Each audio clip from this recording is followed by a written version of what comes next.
Olá! Hoje a gente vai falar dela, da cidade linda e maravilhosa de Atenas. Pois é, esta polis grega cheia de cultura e cheia de história. Então já curte esse vídeo, já se inscreve aqui no canal e vem comigo, vem história!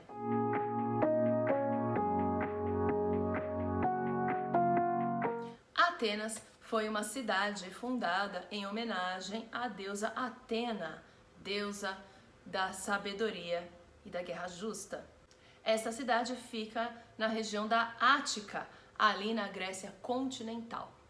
É uma região que tem poucas terras férteis e por isso vai ser muito importante o desenvolvimento do comércio marítimo. A agricultura era difícil, entretanto, o cultivo ali entre as colinas de uvas e da oliveira proporcionou o vinho e o azeite, coisas extremamente importantes na culinária, mas também no comércio de Atenas. E claro, da azeitona. Atenas foi uma cidade fundada lá no período micênico. Durante o período homérico, Atenas dominava politicamente a região da Ática.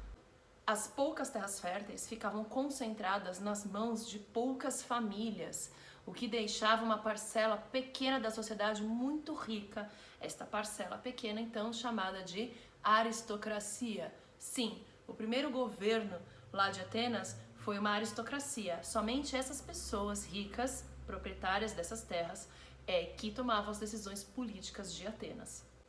A maior parte da população eram artesãos e camponeses que tinham muita dificuldade para sobreviver e acabavam muitas vezes se tornando escravos por dívidas. A escravização por dívidas era algo comum em Atenas. Então, quando alguém devia dinheiro e não conseguia pagar, esta que estava devendo dinheiro se tornava escravo. Era comum também existir escravos de guerra, e isso não só em Atenas, isso era por toda a Grécia.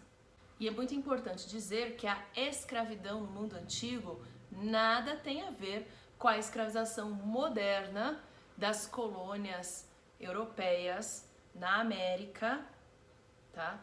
Porque a escravização da antiguidade não tem a ver com raça, com cor de pele, com crença, com nada disso. Escravo de guerra é escravo de guerra. Foi lá, guerreou, vai escravizar algumas pessoas. Escravização por dívidas é por quem não consegue pagar.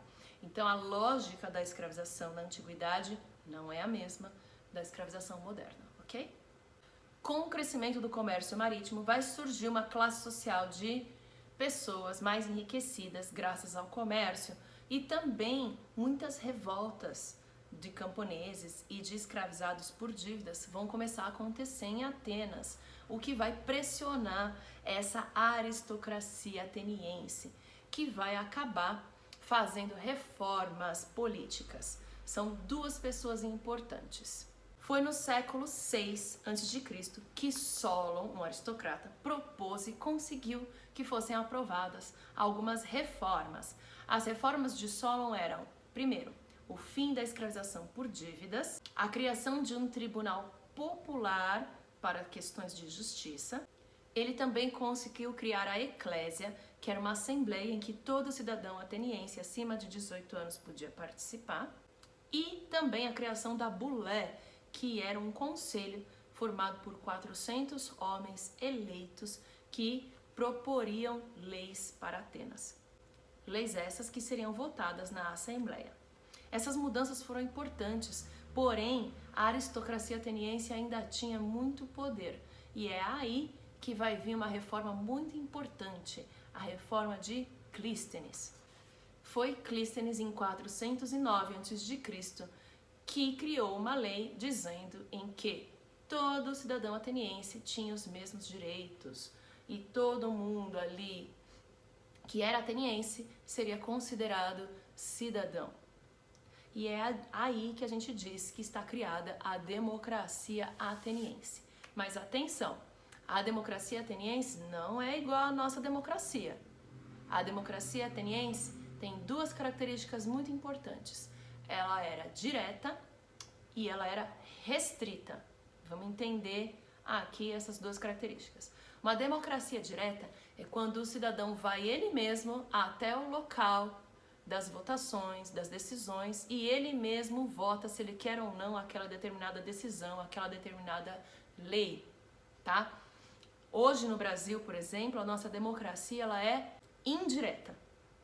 Ou seja, a gente não vai a gente mesmo lá tomar as decisões. A gente escolhe representantes. A nossa democracia é representativa. Então eu tenho que escolher bem, pessoas que têm os mesmos interesses que eu, que defendam as coisas que eu quero. E aí sim eu escolho essa pessoa para decidir por mim. Então quando eu voto, eu estou dando o meu poder de decisão nas mãos daquele representante, tá? Então não é só de presidente, governador, prefeito. A gente também escolhe os nossos legisladores, aqueles que vão fazer as leis, que são quem? Deputados federais, deputados estaduais, senadores, que é para o país também, e vereadores, que é para o município. Ou seja, a gente vota em várias pessoas para nos representar, nunca é uma só. E essas pessoas, todas elas têm a sua função e são importantes. Então, é bem diferente lá de Atenas do que a gente tem hoje. Atenas, não. A pessoa ia lá na Ágora, onde eles se reuniam, no local, a Ágora, onde se reunia, então, a eclésia, e ali os cidadãos atenienses podiam votar se eles queriam ou não determinada lei, determinada decisão. A segunda característica da democracia ateniense é que ela era restrita. Por quê? Porque nem todo mundo era cidadão dentro de Atenas. Pois é, quem era cidadão ateniense? Homens maiores de idade que fossem filhos de pai e mãe ateniense. Então, se fosse, sei lá, filho de pai ateniense, mas mãe de Tebas, já não era ateniense. Então, se fosse filho de estrangeiro, mesmo que fosse por parte de mãe ou de pai, já não seria considerado ateniense. Ah, mas nasceu em Atenas, não interessa, não era ateniense. Essa era a condição para ser considerado cidadão ateniense. Por isso que pouquíssimas pessoas podiam fazer parte da política de Atenas. Era 10% da população. E o resto dessa sociedade? O resto da sociedade eram as mulheres, que não eram consideradas cidadãs. Eram os estrangeiros, os metecos, que também não eram considerados cidadãos. E entre os estrangeiros nós temos comerciantes, artesãos, etc, etc. E nós temos os escravos, né? Escravos de guerra já nesse momento aqui que estamos falando. Essas pessoas não são consideradas cidadãos. Portanto, era por isso que dava para ser uma democracia direta. Era pouca gente que participava. Tudo bem? Agora, hoje no Brasil, por exemplo, a nossa democracia é irrestrita. Significa que qualquer pessoa que seja brasileiro pode e deve votar e escolher os nossos representantes.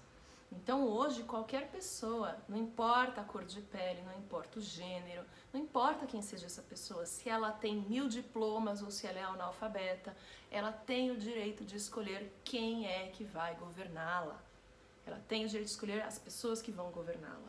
Por isso que a nossa democracia hoje é irrestrita. Todos podem e todos devem participar. Bem diferente então de Atenas.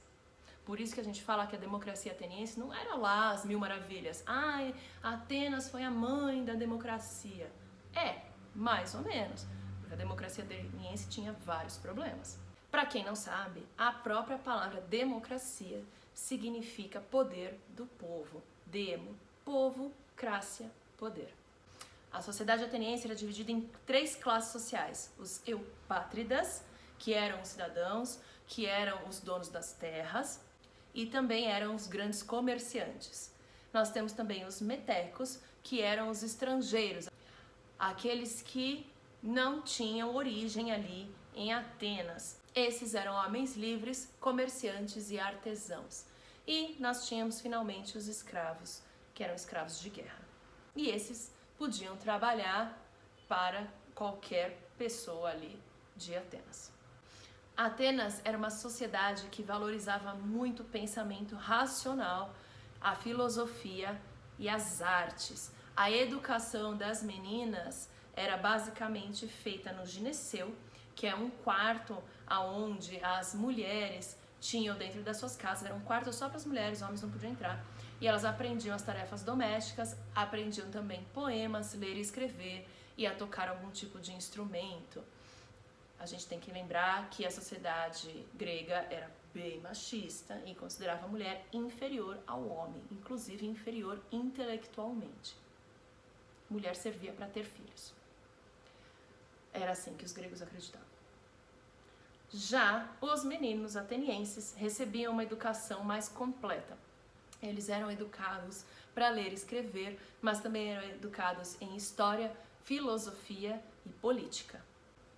Atenas foi um centro político, cultural e econômico ali da Grécia Antiga. Foi uma cidade que participou também da guerra contra os persas e lutou contra Esparta na guerra do Peloponeso, que a gente vai falar no próximo vídeo.